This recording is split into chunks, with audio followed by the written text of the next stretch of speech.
Lori Klein here. I am very much looking forward to talking about one of my favorite topics with you. I'm going to give you an overview now, and you will also get some information from the two documentaries, Eating You Alive and The Game Changers, that you're watching before our weekend together.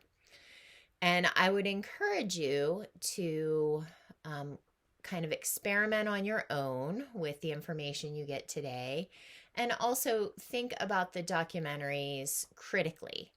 So that doesn't necessarily mean that you're going to criticize the documentaries, but just keep your mind open, but also notice anything that's said in the documentaries that you wonder, wow, is that really true? Is that really that dramatic? Does a plant based diet work that way for everyone?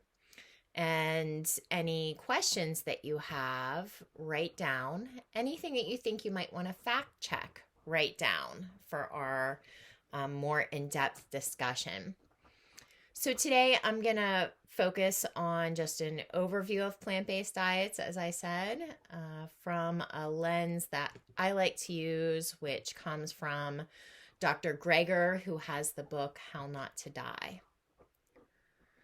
And my background is I came to plant based diets from teaching a class called Vegetarian Nutrition at Westchester University, where I teach in the nutrition and kinesiology departments. And I was an omnivore when I started teaching the class. And I was asked to turn it into a lab based class or a cooking class. And I did that for a semester and thought it was okay. I thought it could be a lot better, but I didn't think I could make it a lot better unless I was living it. So that summer, I asked my husband if our household could go plant-based so that I could really experiment with cooking and nutrient density. Also a triathlete, so I was interested in how it would affect my personal recovery and performance. So that's how I came to this topic. I have a very strong preference for the term plant based diets as opposed to vegetarian or vegan. And as a yoga practitioner, you might have a lot of people asking if you're vegetarian. I think that's becoming less common, but it was always a common question when people found out that I had practiced yoga. And vegetarian and vegan really focus on what you're not eating. By the way, if you hear a little like chewing or snuffling around sound, my puppy's normally napping and she's having a little chew on a bone right now. So hopefully it won't be too distracting, but just knowing what the noise is can help sometimes. So a plant-based diet gives us kind of a more positive approach on what foods are nutrient dense, what foods should we include in our diet, whether or not we're still eating animal products. And this information that Dr. Greger's compiled is evidence-based. So it comes from population research, comes from looking at populations that have healthful outcomes, low cardiovascular disease, including lower heart attacks, lower hypertension or high blood pressure, lower cancer rates, and lower obesity, lower diabetes. And what's important to note is that within a plant-based diet, there are many variations. It's not an all or nothing approach. Whereas if you identify or say that you're vegetarian, there's nothing wrong with that. But it really only focuses on the fact that you're not, if you're vegetarian, not eating meats, sometimes not eating eggs or milk products. And if you identify as vegan, really that can refer to more of a lifestyle choice for moral reasons as opposed to avoiding animal products for health reasons. And that comes to this picture, which is one of my favorites. If you look at and answer, what do these foods all have in common? Might pause and just take a minute. If you said they're all processed, yes. If you said they're all packaged, yes. If you said they're all junk food, yes. The other thing that they all have in common is that technically these foods are all vegan. So definitely we know that eating vegan doesn't necessarily mean that you're following a plant-based diet. It's an important distinction. So when we look at foods to incorporate in a plant-based diet, I'm going to take you briefly through foods that are in the Daily Dozen. And some of these foods you might say, I don't like or I can't eat, and that's okay. You might just, listen, see which ones work for you, which ones you already eat. And these are all from Dr. Greger's Daily Dozen. And we'll talk more about that after. I think there's also a video from nutritionfacts.org that Beryl has shared. So Dr. Greger is a big nutrition nerd, and we follow him. If you're not quite sure who he is, he's in the videos that you are watching. So Dr. Greger also has an app, and this is all information that's in that app that I'm going to encourage you to get and play with.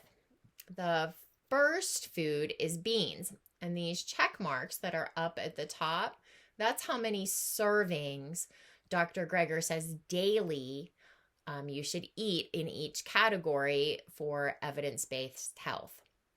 So this would mean you don't want to get too hung up on serving sizes. He does give information in the app on serving sizes as well, though. But that would be like a quarter cup of hummus, or a half cup of cooked beans, lentils, tofu, or tempeh. So a half cup of cooked beans. If you're using canned beans, you want to be sure to rinse them to get rid of sodium or use no or low salt. But a half cup, there's about 1 3/4 cup in a can of beans. So that gives you an idea that a half cup is a small amount. I may have just said quarter cup, but I didn't mean to. So some tips to incorporate more beans into the diet would be to puree them to thicken up soups, to blend them into dips, and just to use to replace half of the meat in any dish. If you have issues with digesting beans, or you have issues with soy products, lentils are broken down very easily, and those are more digestible. You can also soak or sprout other beans if you're using dried beans to make them more digestible. And we can talk about that.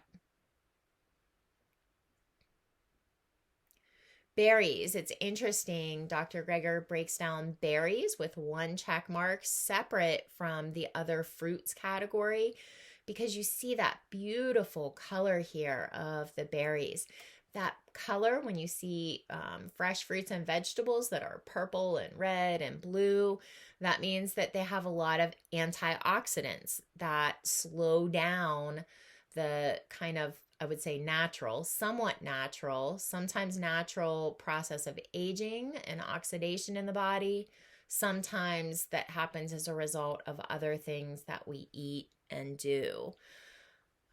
Oxidation happens. So antioxidants in fruits and vegetables can help slow that down, but not in supplements. So the recommendation is to have a half cup fresh or frozen berries, or a quarter cup of dried cranberries or raisins. Easy to keep frozen berries and affordable to keep frozen berries in the freezer to add to oatmeal or smoothies. Frozen berries don't really work for salads in the winter, which we're currently in, but easy to get in warmer weather fresh. And from berries, we go to other fruits with the recommendation for 3 servings a day. Often that may sound like a lot, but often our fruit sizes are a lot bigger than a medium-sized fruit. So often an apple would be like 1.5 servings or even 2 servings. Same for a banana. And that could be fresh or dried or frozen fruits. This time of year, our family's favorite thing is to bake apples or pears in the evening. Maybe just put a little bit of oats over top of them. And that is a great way to get other fruits in as well. And we look at how Dr. Greger breaks down vegetables. There are actually 3 different categories for vegetables. And this, you can also kind of double check mark things, right? If you think, I could never eat all of these things every day. Well, you can make sure that one of your servings of vegetables from another category is also a cruciferous vegetable. So there's a picture here of different cruciferous vegetables. They're cruciferous because there's a cross shape kind of at the center when the vegetable's first growing. But what's important is that they have chemoprotective or cancer preventative ingredients in them, compounds in them, including sulforaphane in broccoli sprouts. And so that's why Dr. Greger breaks this category out. And this would be the equivalent of having a half cup of chopped broccoli, cauliflower, or cabbage a day, or a quarter cup of Brussels or broccoli sprouts. And I know often people, when they think of Brussels sprouts, think of like the boiled frozen ones that were served to us as a kid. But I know today, now that I know about roasting vegetables and how that caramelization of the more bitter tasting greens really brings out the natural sweetness, a quarter cup of Brussels sprouts is not very much to eat. And you can also grate them up raw for salads.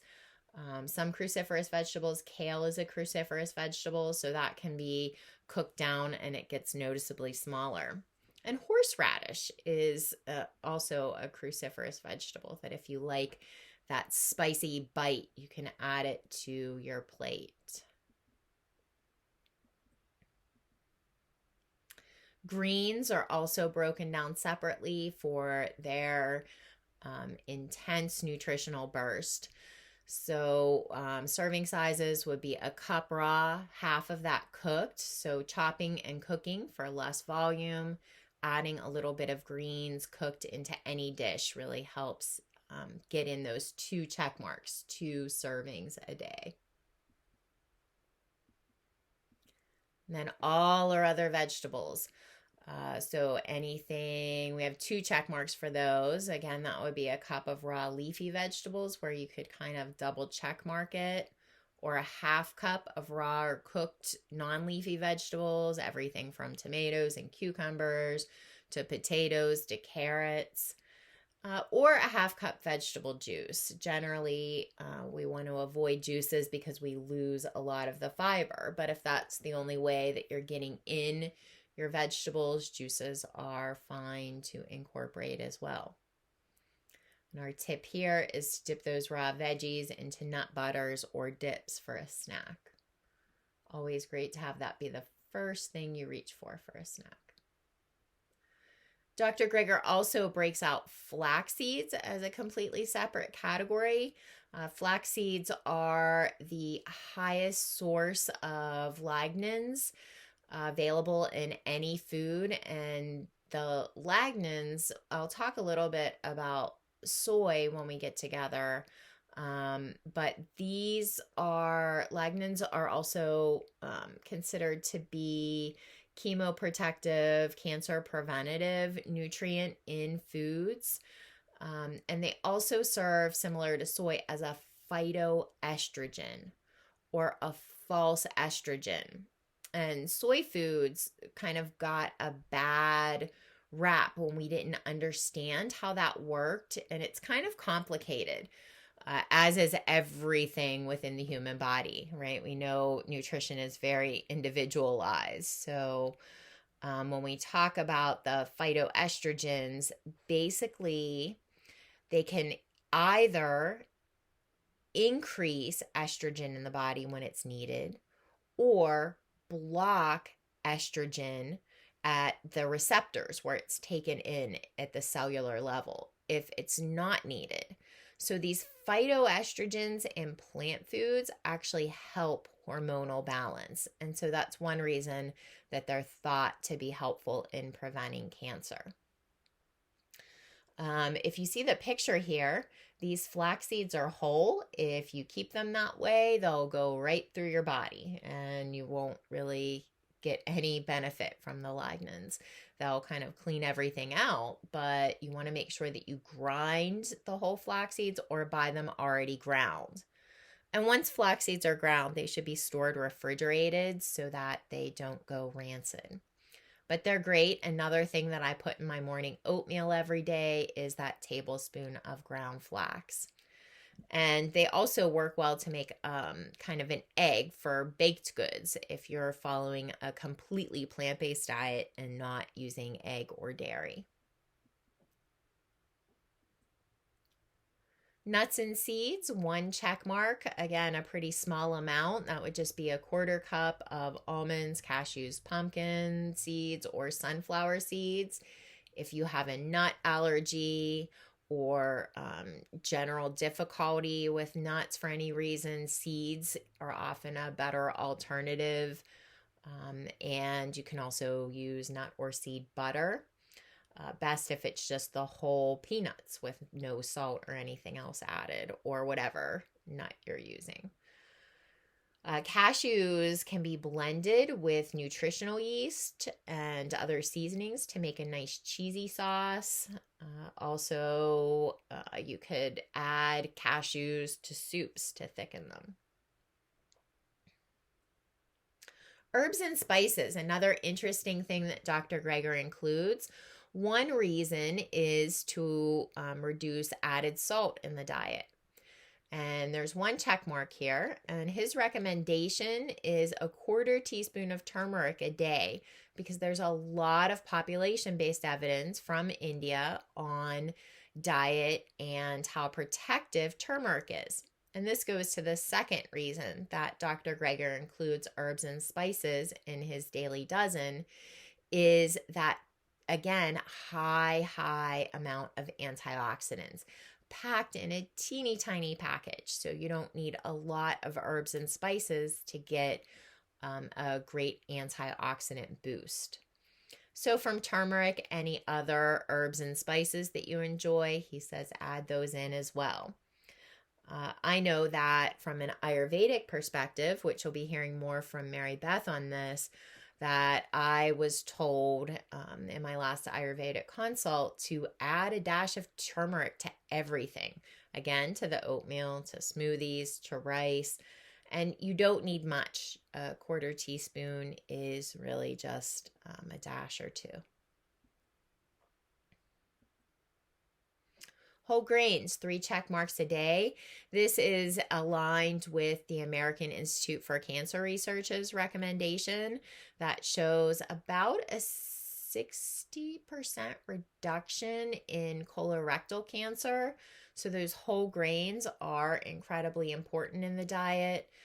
And that would be anywhere from a cup of puffed rice or wheat cereal to a corn or wheat tortilla or slice of whole wheat bread to 3 cups of popcorn counts as a whole grain. Tip would be to try out some new grains or to add a little bit of grains to soups and salads. Beverages, 5 check marks. So Dr. Greger doesn't just say water.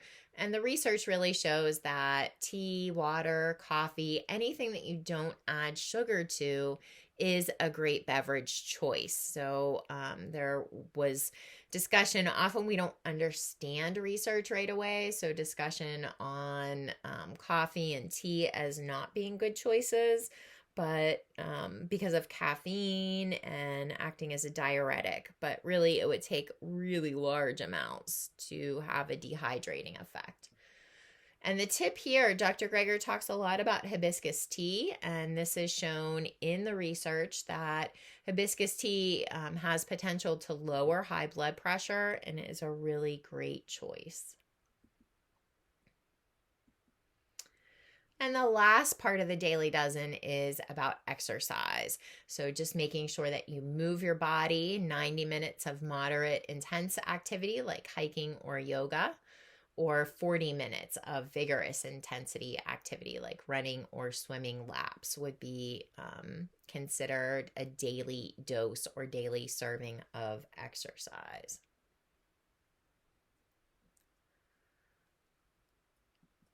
I'm going to shift out of this, and unless you already use it, check out the Daily Dozen app. So it's both for in the App Store for iPhones as well as it is in the Google Store, and it's free. A couple interesting things. It just has these little boxes that you'll click in to check off whenever you eat one of the Daily Dozen foods. So I'd suggest that you start tracking your foods. Just notice what you eat. Maybe notice things that you can eat, the ways that it doesn't work for you. There's also now, so there's no counting of calories, but you'll notice there's tabs at the bottom where there's also 21 tips, and that's from Dr. Greger's newer book, How Not to Diet. And he has tips for weight management that align with a plant-based diet. So no need to check that out, but you are welcome to do so.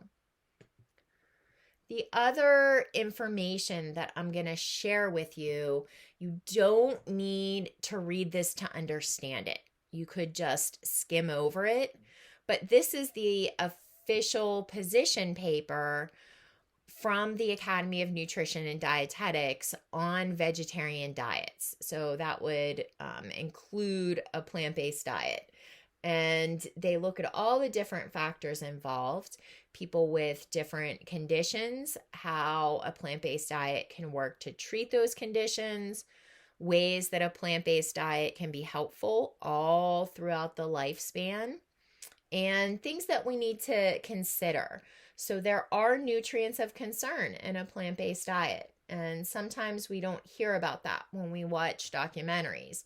So it's important to understand how to meet nutrient needs in a plant-based diet, to understand all of the factors involved. So when we're together in person, I'm going to summarize this into a little easier to understand package, but there are also some great resources if you're interested in checking those out in the meantime in this position paper. And again, just take a look at the basic information in it, especially, I would say, anything that you see in little boxes, right? Always helpful. And the actual position statement on the first page. And I really look forward to talking to you, to hearing what has gone on in your mind surrounding the documentaries and what questions you have on plant-based diets when we get together next month.